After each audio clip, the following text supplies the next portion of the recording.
Assalamualaikum warahmatullahi wabarakatuh. Alhamdulillahirabbil alamin. Wassalatu wassalamu ala asyrafil anbiya wal mursalin wa ala alihi wa sahbihi ajma'in. Rabbi shrah li sadri wa yassir li amri wahlul 'uqdatam min lisani yafqahu qawli, amma ba'd. Qala Allah ta'ala fi kitabil karim, a'udzu billahi minasy syaithanir rajim. Bismillahirrahmanirrahim. Wa idza sa'alaka 'ibadi 'anni fa inni qarib ujibu da'watad da'i idza da'an falyastajibu li wal yu'minu bi la'allahum yarshudun. Wa qala Rasulullah sallallahu alaihi wasallam ad-du'a mukhul ibadah, atau kama qala Rasulullah sallallahu alaihi wasallam. Shadaqallahul azim wa sadaqa rasuluhun nabiyul karim wa nahnu ala dzalika minasy syahidin wasyakirin walhamdulillahi rabbil alamin. Al-mukarramun jamaah salat subuh yang dimuliakan Allah Subhanahu wa taala. Alhamdulillah, pada pagi hari ini, hari Sabtu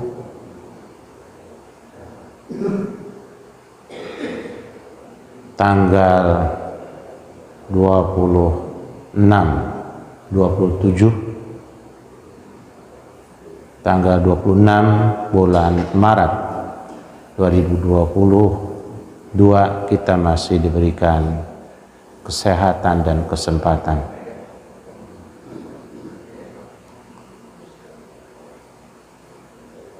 Insya Allah Sabtu depan kita sudah berada di bulan Ramadan, atau paling tidak satu hari menjelang Ramadan kalau puasanya hari Ahad. Kalau puasa hari Sabtu, apalagi hari Jumat, lebih cepat lagi. Hari ini subuh terakhir di bulan Sya'ban, kita melaksanakan salat subuh berjamaah. Nah, Sabtu depan di subuh pagi seperti ini kita insya Allah sudah melaksanakan ibadah saum. Untuk itulah kita terus merengek dan minta kepada Allah agar usia kita sampai kepada bulan suci Ramadan dan kita diberikan kesehatan. Karena sampai tidak sehat, kita nanti bisa tidak puasa. Atau sehat tapi tidak sampai. La haula wa la quwata illa billah. Allah yang punya kuasa. Untuk itulah di hari terakhir ini kita ulang tentang Ramadan sedikit, supaya kita semakin semangat.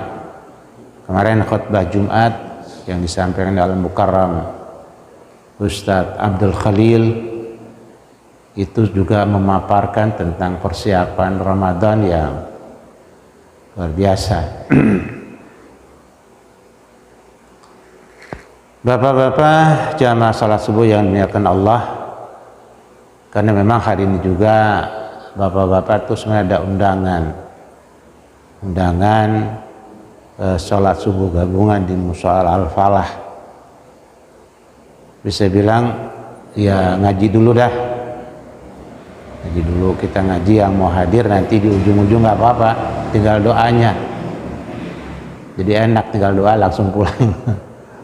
Ya, karena kewajiban kita dan jadwal rutin kita. Dan ini saya ingat dengan almarhum al-maghfurlah Habibana Habib Abdurrahman As-Segaf kalau udah jadwal mengajar diundang oleh siapapun, hatta presiden yang undang dia tidak mau berangkat dan tidak meninggalkan jadwal mengajarnya. Saya bilang ngaji dulu dah, habis ngaji yang mau datang nanti di ujung-ujung silakan, kalau enggak mau datang ya kita punya kegiatan yang juga wajib ya, menuntut ilmu soalnya kewajiban. A'udzubillahi minasyaitonirrajim. Bismillahirrahmanirrahim. Babu ziyadatil iman wa nuqsanihi wa qaulillahi ta'ala wa zidnahum huda wa izdadul ladina amanu imanan wa qala al yawma akmaltu lakum dinakum wa idza taraka syai'an minal kamal fa huwa naqisun. Bab ini pada menyatakan bertambahnya iman dan berkurang. Nah, iman kita ini nanti akan terkait dengan Ramadan. Kalau iman kita ini dalam volume yang bagus, tinggi, maka semangat kita menyambut Ramadan insya Allah semangatnya luar biasa. Dan saya tidak pernah bosan mengulang-ulang itu, karena Ramadan yang akan datang ini belum tentu tahun depan kita bisa ketemu lagi. Bahkan di beberapa hari ke depan ada di antara teman-teman, saudara, keluarga, tetangga bisa jadi nggak ketemu karena memang belum masuk ke Ramadan ini. Wa qaulillahi ta'ala, dan firman Allah Ta'ala, wa zidnahum huda, dan kami tambahkan kepada mereka hudan. Apa hudan? Iman, petunjuk. Nah, di Ramadan ini adalah syahrul Quran. Syahrul Ramadan alladzi unzila fihil Quran. Bulan Ramadan itu adalah bulan yang diturunkan kitab suci Al-Quran. Hudan. Nah, di sini hudan. Hudan linnas, petunjuk buat manusia. Tuntunan buat manusia, obor buat manusia. Di zaman dulu kita gelap-gelapan, tidak ada listrik, bawa obor terus. Apalagi yang pulang malam naik kereta api dari stasiun pagi begitu turun tukang obor pada ngasongin. Bang Namit masih ngerasain no. Obor batang paya, Bang Tali, Bang Tai. Rasain dia obor batang paya, gelap bener Bang. Begitu becek lagi. Kalau pakai obor bisa ngediblag. Ya, bisa jatuh bener. Nah, habis hujan licin bener dah. Nah, obor salah satu sarana untuk membuat kita tidak kepleset atau tidak kecebur dalam kubangan. Nah, ini Al-Quran adalah seperti itu, hudan. Dia petunjuk, dia alat untuk menunjukkan kita hidup di dunia ini. Makanya di Ramadan kita usahakan 1 bulan suntuk suara Quran minimal tidak menggantikan suara yang lain. Menggantikan suara yang lain. Pokoknya televisi, yang punya televisi biasa dengan televisi tutup 1 bulan suntuk. Jangan ada suara-suara yang lain di rumah. Ya, kita usahakan di mobil kita, kalau kita yang ngatur kereta api juga kita buat di monitornya Quran aja udah. Dan masalahnya tidak begitu. Quran di kereta api di monitornya bukan kita yang ngatur. Ya, di situ makanya perlu paling tidak kalau dari istananya ada instruksi 1 Ramadan ini, ya, semua alat transportasi tidak boleh menyiarkan suara-suara kecuali suara Quran. Wah, keren benar itu dari istana instruksinya. Dari istana masuk lagi kantor gubernur, turun lagi kantor bupati dan wali kota, turun lagi kantor camat, sampai dengan ke kelurahan. Maka insya Allah itu akan nyambung 1 bulan suntuk. Suara hudan, suara petunjuk. Ya bapak-bapak, kita kan tidak, siapa yang diantara kita usia kita ini nggak kenal dengan yang namanya Rendra, Allah yarham. Kenal semua. Itu kalau dia membaca puisi menggelegar itu. Itu namanya Gelora Bung Karno penuh dengan simpatisan dan loyalis beliau. Masya Allah. Beliau saat detik-detik sakratil mautnya, sakit-sakit yang memang sudah parah menuju ke sana, nggak minta dibacakan puisinya, tolong setelkan puisi saya itu yang kemarin tuh, yang ramai banget orangnya, yang hadir. Enggak, dia minta tolong bacakan ayat-ayat Al-Quran. Saya yakin beliau tidak begitu paham apa kata perkataannya, tapi ayat Quran itu membuat orang jadi tenang, menjadi nyaman. Nah ini cobalah 1 bulan suntuk, bapak-bapak sekarang bocah punya HP. Rata-rata di rumah itu ada HP. 1 bulan suntuk atau ada radio kecil kita punya 1 bulan suntuk, jangan ada suara kecuali suara Quran. Kita coba. Kenapa? Hudan, obor, lampu, penerang, petunjuk, supaya apa? Kita nanti tidak terpleset di alam dunia. Allah terpleset, ya Allah, ngeri benar, ngeri. Hudan, ya, wazidnahum hudan, kami tambahkan kepada mereka hudan, petunjuk. Nah dengan demikian nanti akan Allah tambahkan petunjuk demi petunjuk, semakin terang, semakin terang, semakin terang, dan jalannya juga memang lurus, bagus. Kan kalau Islam sudah jalan yang luar biasa, nggak bisa ditandingkan dengan apapun, nggak bisa. Oleh siapapun tidak akan bisa, karena memang Quran itu Allah turunkan wahyunya. Makanya salah satu ulama Kopia, tahu Kopia Pak? Komunitas akhirat, ya, Kopia itu komunitas akhirat, komunitas pejuang akhirat, ya, saya ingat komunitas pejuang akhirat. Bagaimanapun presidennya, siapapun presidennya, kalau tetap itu juga sistemnya, tidak akan pernah bisa berubah, kata beliau. Kenapa? Kita kan pernah punya pengalaman. Dia bilang nih, presiden yang orator, terkenal, tapi ya eta keneh, beliau bilang. Ya, kenapa? Karena memang yang dipakai bukan Islam dan petunjuk Allah ini. Ya, bukan petunjuk Allah. Menyelesaikan orang mencuri gampang bener kan? Orang korupsi itu gampang bener, selesai udah. Kalau pakai Quran nggak akan, ya efek jerahnya lebih jelas gitu. Tapi kan memang ditangkap, kemudian bahasanya ditangkap dari siaran televisi, benar nggak ditangkap Bang Tai. Ya kalau duit sampai dua koli bisa Bang Tai, 2 koli. Ya kalau tim 2 koli cuman 200.000. Lah kalau duit semua 2 koli gimana? Masya Allah, ini petunjuk Allah, tapi kan memang susah nih, susah, luar biasa nih, ya. Hudal linnas, jadi petunjuk bagi manusia nanti dalam menyelesaikan berbagai macam problema kehidupannya, urusan kehidupannya. Nah, sekarang udah dijelaskan oleh Al-Quran panjang lebar, ya. Tentang pernikahan udah jelas banget bahwa seorang wanita muslimah bagaimanapun sampai statusnya dia budak pun masih lebih bagus daripada orang-orang yang di luar Islam. Saya kadang suka heran ini kan memang pergaulan yang salah pula gitu.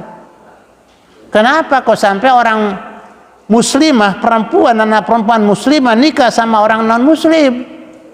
Kenapa? Nah itu karena memang cara hidupnya salah gitu. Cara hidupnya salah. Karena Islam mengatur banget urusan-urusan kayak gitu. Masih diperdebatkan sahabat. Jadi ya nggak sah Pak, pernikahan seorang wanita muslimah dengan orang di luar Islam itu tidak sah. Tidak sah. Nanti terus menerus itu naudzubillah, dia dalam berzina terus. Nah wazidnahum hudan adalah sebuah petunjuk, itu terasa.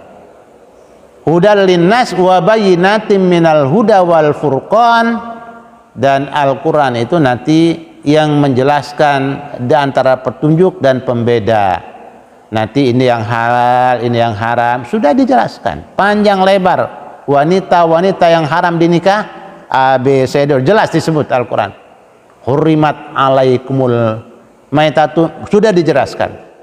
Hurimat alaikum ummahatukum wa banatukum wa akhwatukum, terus sudah jelas. Allah haramkan nikah kepada ibu-ibu kamu, kepada saudara-saudara perempuan kamu, udah jelas. Masih diutak-atik aja mereka, masih cari-cari. Kalau udah pikiran manusia maka gak akan pernah lebih hebat daripada wahyu Allah.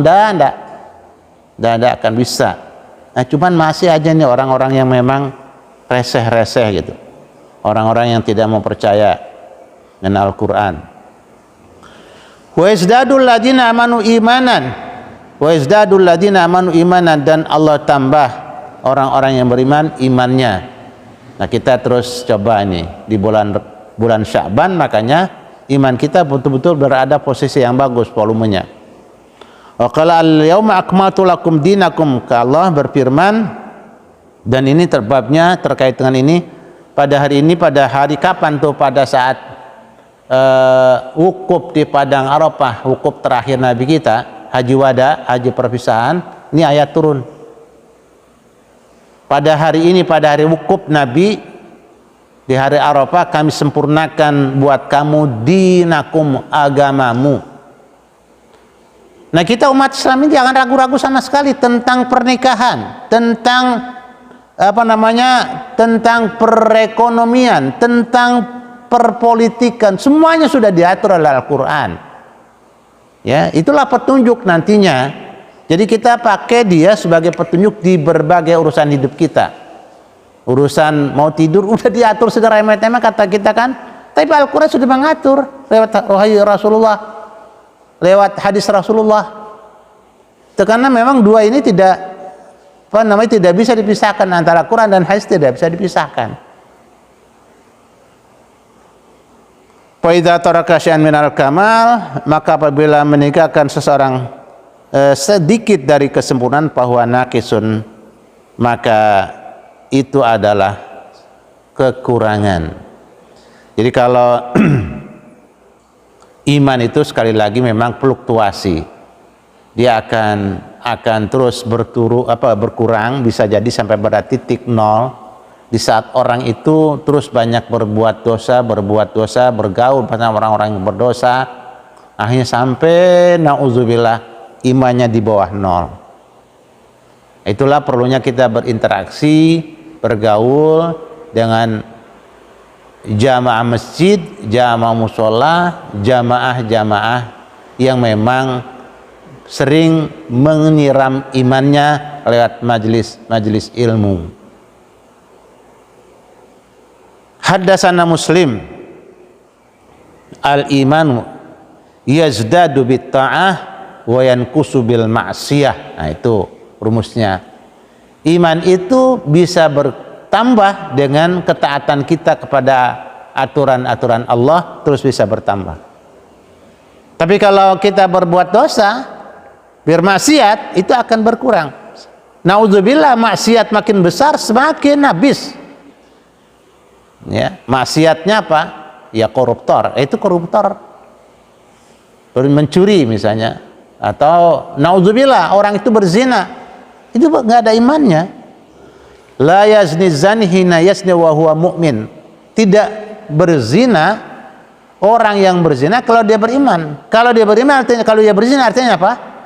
Imannya amblas, hilang. Nah, di situ kita mencoba kan menjauhi. Makanya tidak, bahasa Qur'annya wala taqrabuz zina, jangan dekat-dekat ke arah-arah yang nanti jatuh kepleset ke perbuatan zina. Ya Allah ya Rahman ya Rahim.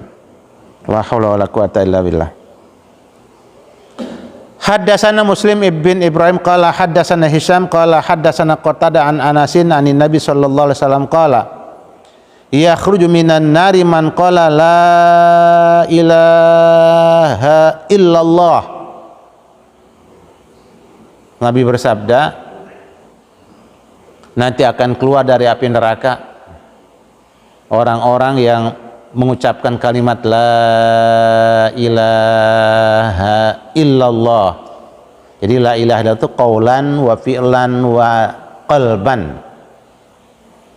Mulutnya mengucapkan kalimat la ilaha illallah, hatinya iya, kemudian dia punya perbuatan ya masih macam-macam. Ya. Itu nanti dia akan dikeluarkan dari api neraka tetap. Maknanya apa? Masuk surga. Wa fi qalbi waznu sya'iratin min khairin. Di dalam hatinya ada seberat biji sya'irah. Kacang itu kayak kacang hijau. Bagian dalamnya dibelah dua. Sebesar itu imannya. Kacang sya'irah soalnya seperti itu. Dia sudah dikupas kulit luarnya terus pada pecah-pecah dan berkeping-keping menjadi dua bagian, satu bijinya dua bagian ya, karena setiap biji kan mesti punya dua keping. Nah kacang syairah ya kayak kacang hijau yang kecil itu, dibuang kulit luarnya terbelah dua, maka iman orang sekecil itu nanti dalam hatinya dia akan dikeluarkan dari surga. Nah dari sinilah kita tetap menyampaikan risalah Islam ke tengah-tengah saudara-saudara kita di terminal yang pada tatuan itu. Di situ teman-teman kita jamaah tabligh luar biasa, dengan sorbannya, dengan baju gamisnya yang sudah sangat lusuh, duduk di samping para preman terminal. Assalamualaikum, senyumnya dia. Kenapa hadis ini Pak menjadi landasan optimis dia untuk ngajak orang?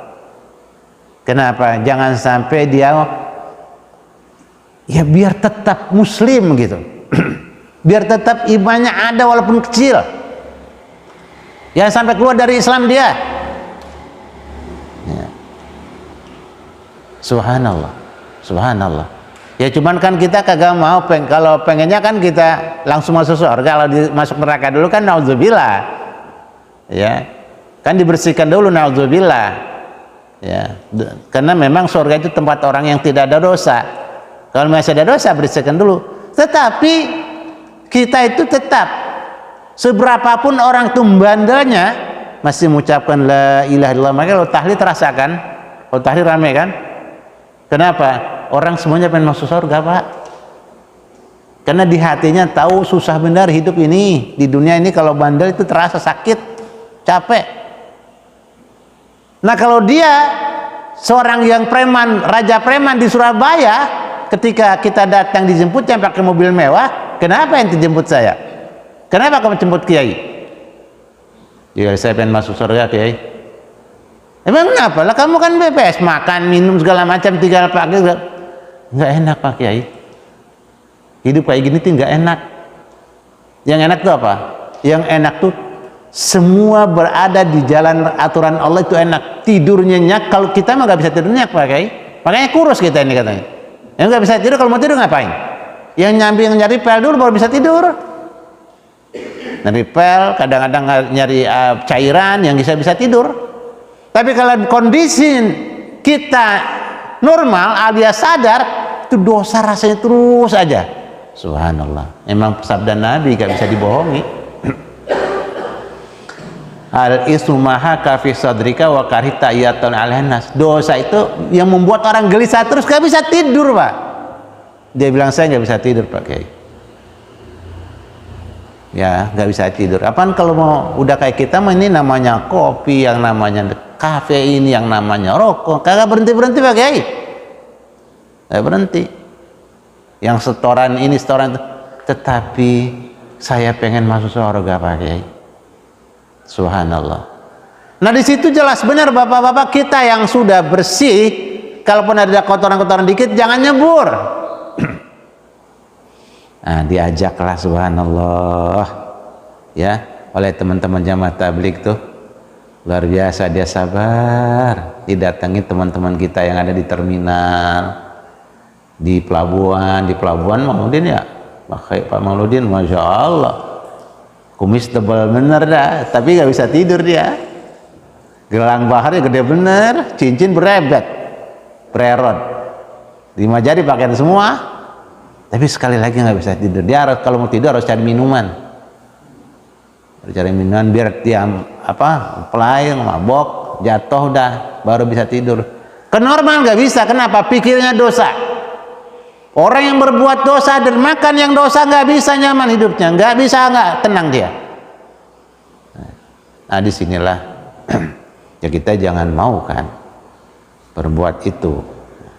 Tetapi Allah subhanallah Man qala la ilaha illallah dakhalal jannah, itu adalah pasti. Ya. Man qala la ilallah fi qalbihi yukhraju minan nar, pasti dia. Cuma nanti hal-hal seperti ini, hadis ini ya, ini buat para duat, buat kita juga jangan sampai memponis orang mudah-mudah kafir loh. Jangan sekali-kali. Ya Allah, kalau dia bilang kafir dia malah tambah jauh. Ajak ngobrol. Terus diajak ngobrol sama teman-teman jamaah tabligh. Jadi imam masjid akhirnya.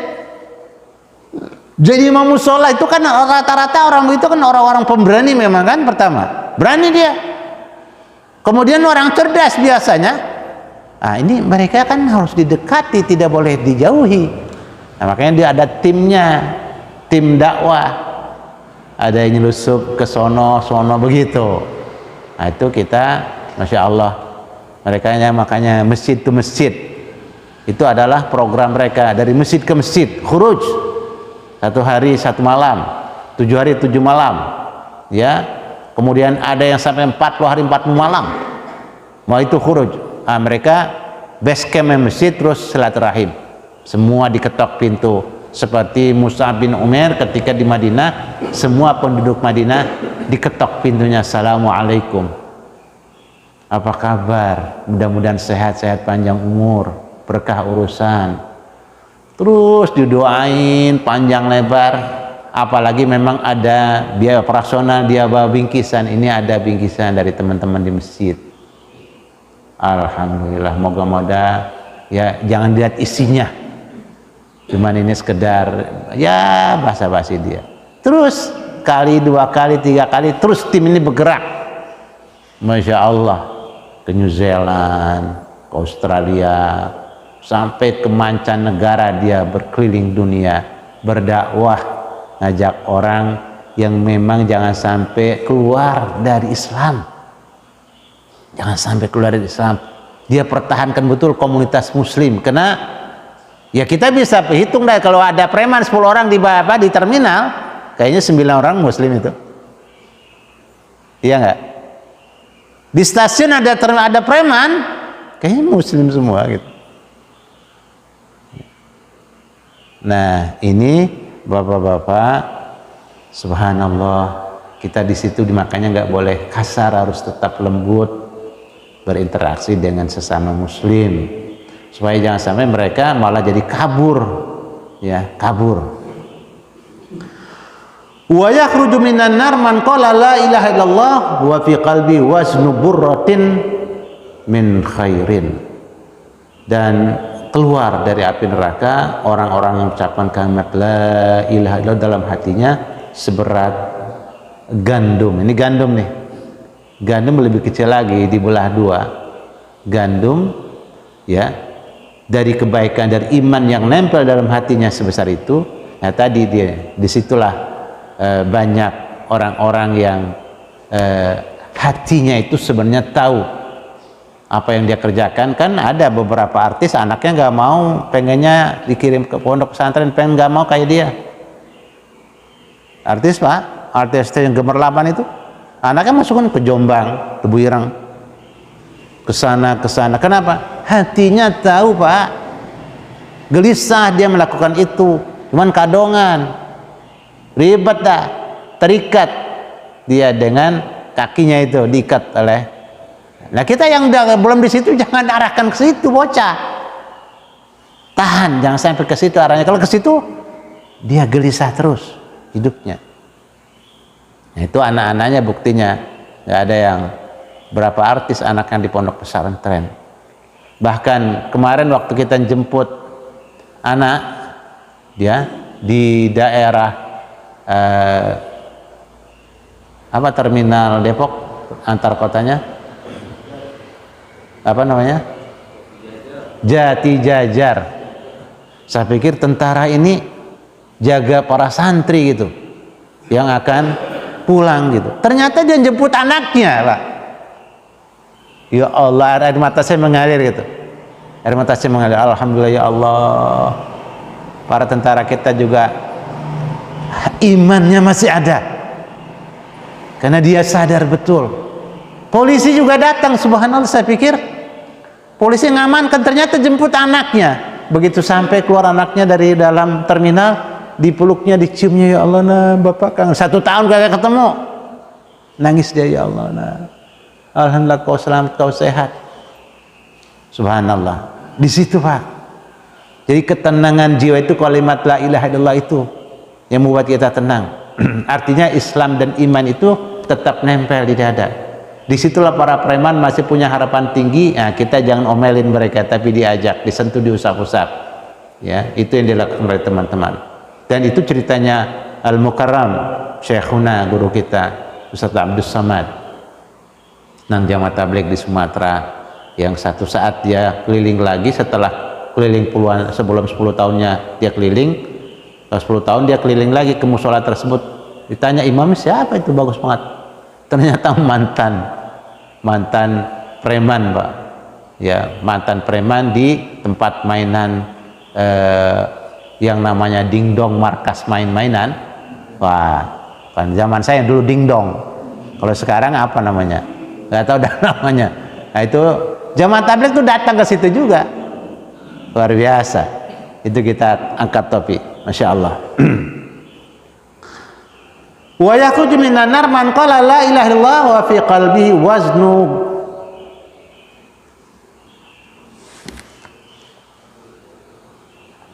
zarratin min khairin. Waznu zarratin min khairin. Dan akan keluar dari api neraka orang-orang yang mengucapkan kalimat la ilaha illallah dan dalam hatinya ada seberat zarrah. Itu kalau sekarang atom, wah lebih kecil lagi nih. Zarrah itu atom. Nuklir lebih kecil lagi.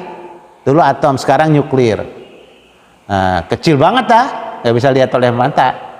Kan molekul-molekul kecil itu nggak kelihatan.